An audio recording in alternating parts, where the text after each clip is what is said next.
Elisabeth Berton, je suis styliste modéliste au départ. J'ai reçu une formation à la chambre syndicale de la haute couture parisienne. Ensuite, j'ai fait des stages plutôt chez Chanel, chez Yves Saint Laurent. Le propre du feutre, c'est d'être un textile réversible. On peut l'utiliser d'un côté ou de l'autre, puisque a priori, pour des vêtements, ils sont faits sans couture. Donc sans couture veut dire réversible. Ici, on a travaillé sur une base de lin avec un fil lurex et on a feutré du mérinos dans lequel est inclus de la soie, des fibres de soie. Alors comment ça se passe? Le travail de la laine, le frottement, la laine va pénétrer le tissu, hein. On voit que la trame est un petit peu lâche, donc les fibres de laine vont pénétrer dans le tissu et pendant le frottement, ça va vraiment rentrer, et au moment du feutrage, de la rétraction, ça va entraîner le tissu qui va donner cet aspect un petit peu gaufré, un peu astrakhan. Et donc ici on avait envie de travailler sur des voilages, rideaux, voilages, donc jouer avec la transparence, soit d'un côté, soit de l'autre. Le feutre, c'est un textile non tissé. C'est-à-dire que c'est un compactage de fibres de laine qui va se faire par le frottement et l'humidité. Et alors aujourd'hui, moi je m'intéresse à travailler cette technique textile à partir de la laine. Et en fait, il y a une variété assez importante de moutons.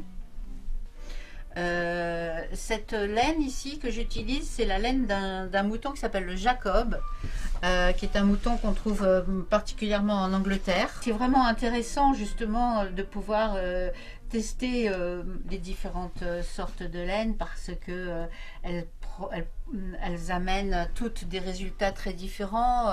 On peut le voir sur les échantillons qui sont posés sur la table ici. C'est assez infini en fait, hein. Les options possibles. C'est une longue pratique, oui. Je l'ai appris en faisant, voilà, en découvrant, en apprenant. Je suis allée aussi dans des filatures pour voir un petit peu comment se passe toute la filière à partir de la toison du mouton, le lavage, le tri des toisons, puisque les parties d'un mouton entre les flancs, le dos, le cou, etc., toutes les laines n'ont pas les mêmes qualités et propriétés.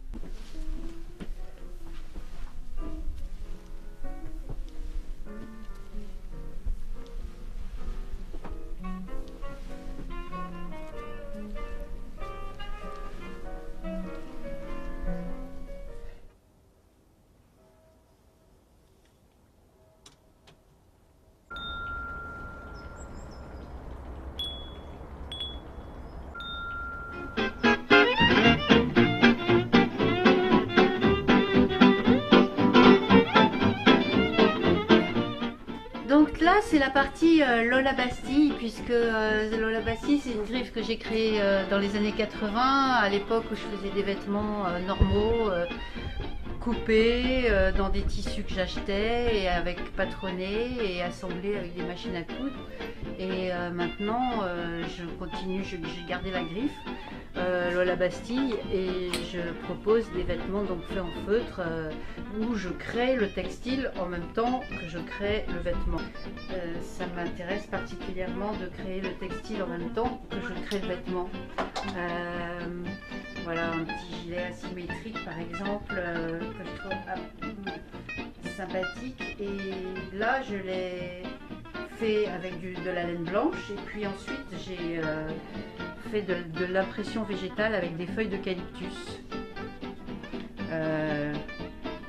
Les tanins avec la chaleur vont être transférés sur le textile. En ce moment, ce qui m'intéresse particulièrement à travailler, c'est les dégradés de couleurs. J'aime beaucoup les hybridations de coloris, et je travaille aussi sur le tissé non tissé, le non tissé tissé. C'est un jeu de mots qui m'intéresse et qui me donne à explorer tout un aspect du travail du feutre, puisque le feutre est, comme je vous l'ai dit, non tissé, mais qu'en travaillant des lanières avec des armures différentes, on obtient des motifs absolument particuliers, comme ici le motif pied de coq, pied de poule, qui est assez emblématique de la couture. L'armure chevron, petite veste. J'aime beaucoup faire des vestes. J'aime beaucoup faire des vestes et des manteaux. C'est vraiment là que je me sens le plus à l'aise. Ici, c'est un manteau qui est fait avec de la laine Shetland, qui vient d'un élevage qui est dans le sud des Pays-Bas.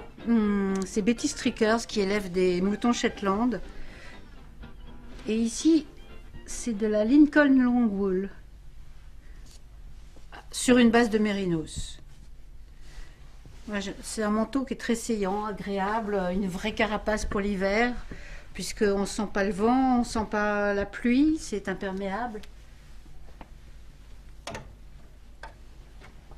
Encore une veste avec des fibres de soie, et évidemment donc imperméable et réversible. On peut la porter d'un côté ou de l'autre. En fait, cette pièce, elle est issue d'une erreur, d'un accident, et comme souvent on invente des choses par les accidents. C'est un manteau qui convoque pas mal de techniques différentes, dont le shibori, les petites bulles comme vous avez vu, et puis l'élasticité des matières, de la laine, travaillée avec des fils de fronce et ensuite feutrée.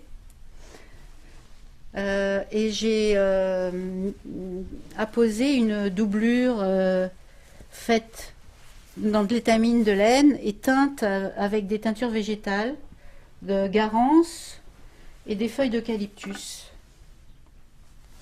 Donc ça, c'est la bête, parce qu'elle est baroque, elle fait un petit peu peur, elle est organique et très raffinée aussi en même temps. Et ça, c'est la belle, qui s'oppose à la bête parce que c'est un manteau très graphique, blanc et noir. J'ai découvert le feutre pendant un voyage en bateau, en voilier, que j'ai fait pendant 7 ans autour du monde. J'ai traversé, donc on est parti de France, j'ai traversé l'Atlantique, puis le Pacifique, et arrivé en Nouvelle-Zélande, qui est le pays de la production de laine avec l'Australie principale dans le monde. J'ai découvert le feutre. J'ai découvert le feutre chez un Néo-Zélandais dont la femme pratiquait le feutre. Elle avait fait des tableaux à la suite d'après photos. Cet ami était surfeur et elle l'accompagnait dans les différents spots de surf où il allait en Nouvelle-Zélande, qui sont assez nombreux et tous merveilleux. Et elle faisait des photos et ensuite elle transposait ces photos sur des tableaux en feutre. Et un jour, donc j'ai découvert un tableau comme ça, fait en feutre, et je comprenais pas du tout quelle pouvait être cette matière. Ça m'a vraiment intriguée. Alors, je m'entraîne pour mon voyage à Kyoto. Korewa onwa de kanjita. Le feutre, c'est génial.